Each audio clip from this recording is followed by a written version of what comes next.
अशोक तिवारी जी, वहां पर हमने शरीयत की अशोक बात तिवारी बताई जी, है। अगर कोई शरीयत की बात भाई हमसे पूछेगा तो रामजीलाल हमारे ऊपर रामजीलाल जिम्मेदारी बनती है सुमन, कि हम यही तो शरीयत की बात इस्लाम है बताएं। इनका। दरअसल रामजीलाल आलम दीन सुमन हमारी अचानक से जिम्मेदारी उठे बनती और है, बोले वो बताओ हमने अपनी जिम्मेदारी औरंगजेब को का निभाया हमारा है। डीएनए है, और तो ये हमने अपनी गद्दार का जिम्मेदारी को डीएनए निभा इनके के अंदर। सुन्नी क्रिकेटर को और गद्दार किसको शरीयत बता की रहे बात हैं? बताई। राणा सांगा ये को। अमल करे न करे, अमल करेगा सवाब भाई पाएगा, नहीं अशोक अमल तिवारी करेगा जी, गुनहगार। राजनीति जिम्मेदारी नहीं है में अपनी राजनीति में इस डंडा तरीके लेकर के बयान जो आ रहे हैं समाजवादी पार्टी की ओर से, इससे समाजवादी पार्टी का प्रतिशत में इजाफा हो रहा है, या ऐसे बयान आपकी लुटिया मांजने के लिए?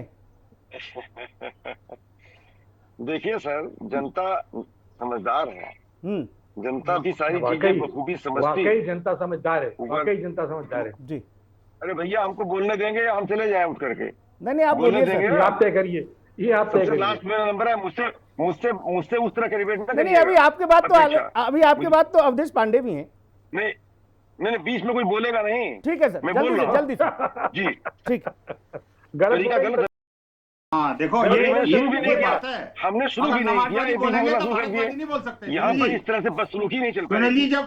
जब नहीं नमाज अभी अभी विनोद सर आए, एक सेकंड एक सेकंड एक सेकंड, पहले बात आ जाने दीजिए अशोक जी की, सुनील पहले भैया की डिबेट है। पहले बात आने सुनील दीजिए भैया अशोक जी। अच्छे एंकर बनाना हैं, पड़ेगा। अच्छे एंकर हैं, अच्छा डिबेट कराते हैं। मैं सुनील भैया के लिए हाँ बैठा सर, हूँ यहाँ पर।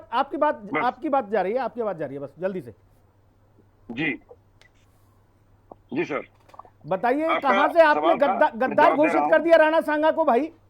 जी जी जी जी, मैं बहुत शालीनता से अपनी बात रख रहा हूँ हाँ। चैनल पर, और सच्चाई से रख रहा हूँ। हम्म। सच्चाई यह है कि भारतीय जनता पार्टी जिस तरह का माहौल इस समय क्रिएट किए हुए हाँ। है, जिस तरह से इतिहास खंगाल रही है, हम्म।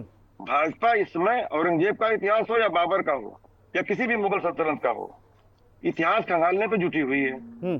ऐसे माहौल में अगर हमारे सांसद ने कोई बात इतिहास के पन्ने को पलट, वही बात मैं कह रहा हूं जो हमारे राष्ट्रीय अध्यक्ष जी ने कहा है, इतिहास का पन्ना पलट दिया, उसका कोई भाव ऐसा निकल आया, तो वो निकल आया। सच्चाई ये है कि जो है, सच्चाई तो यही है कि जो है हमारे राष्ट्रीय अध्यक्ष जी ने भी कहा है, मैं भी कह रहा हूँ इस बात को कि इस पर भी गौर करें। अगर इतिहास पन्ने में अरे भाई, इतिहास के पन्ने में कहीं गद्दार लिखा है क्या राणा सांगा?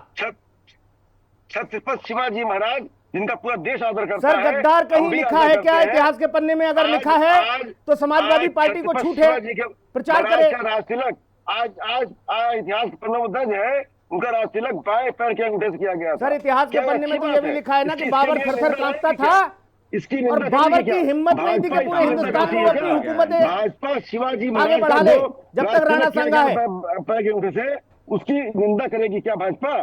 अरे सर, आप राणा सांगा को गद्दार कैसे कह सकते हैं? जी, सच्चाई ये है कि शब्दों पे नहीं जा रहा हूँ मैं भाव पे जा रहा हूँ।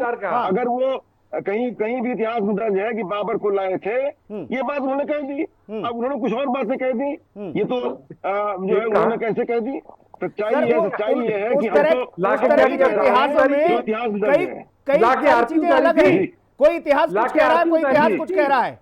वहां तो मसला यह भी है कि राणा सांगा ने सोचा था, विचार किया था, लेकिन उनके दरबारियों ने जब इस बात पर ऐतराज किया तो उन्होंने कदम पीछे खींच लिए थे।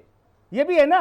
और फिर उसी बाबर को धूल चटाई उन्होंने, उसी बाबर को धूल चटाई। अरे हमारे राष्ट्रीय अध्यक्ष जी ने भी भाव की बात की है। सर, समस्या ये है ना, मैं अवधेश पांडे आपके पास आ रहा हूँ, अवधेश पांडे आपके पास आ रहा हूँ। एक सेकंड सर, उनको जो जैसा लगा भाव सर, एक सेकंड, एक बार सबकी बात आ जाए, एक बार सबकी बात आ जाए। मैं अवधेश पांडे आपके पास आ रहा हूं। समाजवादी पार्टी सैयद सालार को सूफी संत बताती है, औरंगजेब को वो बताते हैं कि नहीं, औरंगजेब तो इतना अच्छा था, उसने दुनिया भर के मंदिर बनवाए थे। आज वो राणा सांगा को गद्दार करार दे रहे हैं। चल क्या रहा है भाई साहब? वो कह रहे हैं भाजपा देखो, भाजपा भाजपा भाजपा कर रही है। ये चीजें तो निकल के समाजवादी पार्टी की ओर से आ रही हैं।